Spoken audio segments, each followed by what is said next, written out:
አዶናይ ሆይ ብዙዎች በካሜራ ፊት ለዝና ሲሯሯጡ፣ አንተ ግን ለወንድምህ ለአገርህ ልጅ ስትል የራስህን ዝና ወደ ጎን አድርገህ እንደ ተራ ሰው እየተገፋህ ይቻልከውን ሁሉ ስታደርግ ተመልክተናል።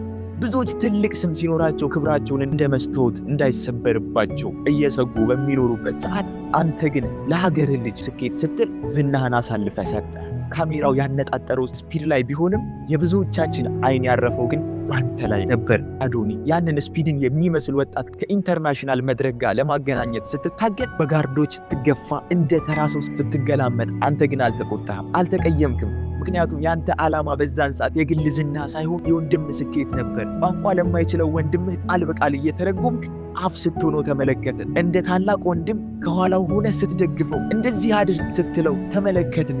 በዚህ የጥቅምና የራስ ወዳድነት ዘመን ለሰው መኖር ምን ማለት እንደሆነ በተግባር ያሳየን ወጣት አዶናይ፣ አንተ የኢትዮጵያ ኩራት ነህ።